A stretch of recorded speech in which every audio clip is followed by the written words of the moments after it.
some how it will impact change के overall situation अगर देखेंगे, क्योंकि एक तरफ से आज का बयान जो था GOC 15 कोर का, the situation on borders are normal, but another side such incidents.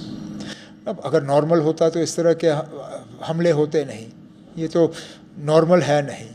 और जो लोग नॉर्मलसी का दावा करते आए हैं, ये उन लोगों को इस चीज़ का जवाब देना होगा। हमने तो हमेशा कहा कि यहाँ हालात नॉर्मल नहीं है। हमने तो हमेशा ये कहा कि 370 जो है उसकी वजह से बंदूक यहाँ नहीं आई, क्योंकि ये बीजेपी वाले दावा कर रहे थे कि 370 हटने के बाद बंदूक का जो है यहाँ असर रसूख ख़त्म हो जाएगा। लेकिन ये बंदूक जो है ये 370 की वजह से यहाँ नहीं आया, और 370 के हटने के बाद ये बंदूक खामोश नहीं होगा। इस बंदूक को खामोश करने के लिए एक बातचीत का माहौल बनाना होगा, और उस बातचीत के माहौल को तैयार करने में दोनों मुल्कों को अपना रोल अदा करना होगा। अभी फ़िलहाल तो हमें किसी भी साइड से कुछ नज़र नहीं आ रहा है, और इस हुकूमत को अभी बने हुए 24 घंटे भी नहीं हुए। थोड़ा सा इनको संभलने दीजिए, इन्हें भी वक्त लगेगा दोबारा अपना कारोबार शुरू करने में। फिर देखते हैं आगे कहाँ तक पहुँचते हैं। ये आपकी नज़र में इस गवर्नमेंट को तब्दीलियाँ लानी पड़ेगी, जिसके हिसाब से अभी तक फिर अब जिस तरह लोगों ने सज़ा दी, लोगों ने तब्दीली मांगी है।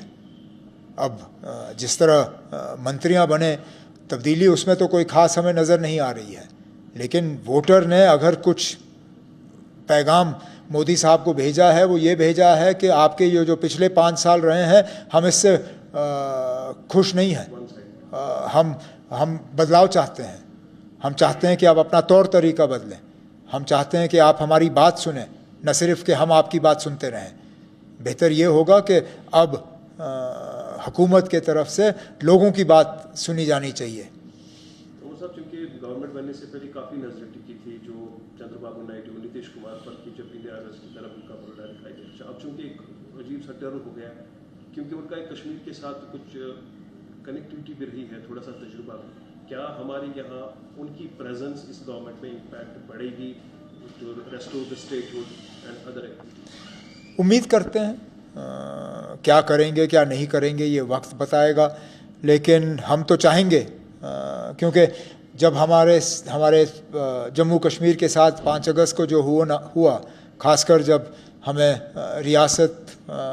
हमारी रियासत छीनी गई, हमें यूटी बनाया गया, हमारे 2 टुकड़े हुए, उस वक्त चंद्रबाबू नायडू साहब ने बीजेपी का साथ दिया था। जाहिर सी बात है, इलेक्शन के नतीजे अगर आप देखें जम्मू कश्मीर में, तो लोग इस फैसले से खुश नहीं हैं। लद्दाख में भी बीजेपी को जो है कस के वोटरों ने जो है मारा है, और जम्मू में भी कोई ख़ास बीजेपी का प्रदर्शन कुछ ठीक रहा नहीं। तो ये सब देखते हुए मुझे लगता है कि चंद्रबाबू नायडू साहब को इस बात का एहसास होना चाहिए कि जो उन्होंने 5 अगस्त 2019 को बीजेपी की मदद की थी, लोग उस फैसले से खुश नहीं हैं, और अगर वो हमारे स्टेटहुड और इन चीज़ों को रिस्टोर करने में अब लोगों की मदद करेंगे तो अच्छा होगा। तो सब उससे पहले एक्सपेक्ट आप कर रहे हैं कि जो पार्लियामेंट इलेक्शन हुई उसी तरह असेंबली इंतखाबात की उम्मीद हो? हम उम्मीद तो कर रहे हैं कि जल्द से जल्द यहाँ कोड ऑफ कंडक्ट लगेगा और असेंबली के इलेक्शन जो हैं वो सिलसिला शुरू हो जाएगा।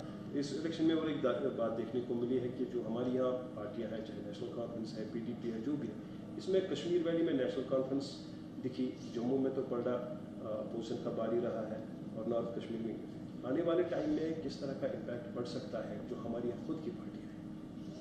अब इस इलेक्शन में सबसे बड़ी कामयाबी नेशनल कॉन्फ्रेंस की रही। अगर आप वोट शेयर के लिहाज से देखें, अगर आप सीट्स, असेंबली सीट्स सेगमेंट्स के लिहाज से देखें, तो सबसे भारी कामयाबी जो है नेशनल कॉन्फ्रेंस की रही, इस बात के बावजूद कि नॉर्थ कश्मीर में हमारी हालत काफ़ी पतली रही। अगर ये हम मान के चलें कि असेंबली इलेक्शन में इस तरह का वेव जो है शायद नहीं होगा जिस तरह हमने नॉर्थ कश्मीर में देखा, तो उम्मीद की जाती है कि आने वाले असेंबली इलेक्शनों में भी नेशनल कॉन्फ्रेंस का जो परफॉर्मेंस है वो ठीक रहेगा। लेकिन हमें वोटरों को तक पहुंचना होगा, अपनी बात वोटरों तक पहुंचानी होगी। जहां हमारी कुछ कोताहियां रही हैं, जहां हमारी कुछ कमज़ोरियां रही हैं, जहां ज़ाती तौर मुझे इस इलेक्शन से सीखने के लिए जो है एक पैगाम बारामूला के लोगों ने दिया है, हमें सीख के जो है और इन चीज़ों को दुरुस्त करके ही अपने आप को दोबारा लोगों के सामने पेश करना चाहिए। क्या असेंबली हलकों में असर पड़ेगा जो रिसेंट रिजल्ट्स नॉर्थ कश्मीर के हुए? हो सकता है, अब देखें, आने वाले दिनों में पता चलेगा। उमर साहब, जब भी हमने देखा है, जब से इलेक्शन कैंपेन स्टार्ट हुए, इलेक्शन हुआ था, नॉर्थ कश्मीर में मिलिटेंट अटैक स्टार्ट हुए थे। अब चूंकि कल रियासी का हुआ है, क्या खदशात हम मान सकते हैं? अमरनाथ यात्रा आने वाली है, एक चैलेंज टास्क है। ये आप सवाल या तो पुलिस से करें या इंटेलिजेंस एजेंसियों से। मेरे पास तो कोई ऐसी खबर नहीं है जिसके बुनियाद पर मैं ये कहूँ कि यात्रा को ख़तरा है या नहीं है। ना मैं कोई ऐसी बात करना चाहता हूँ जिससे कि कोई मेरे ऊपर ये इल्ज़ाम लगाए कि मैं यहाँ लोगों को डराने की कोशिश कर रहा हूँ या माहौल बिगाड़ने की कोशिश कर रहा हूँ।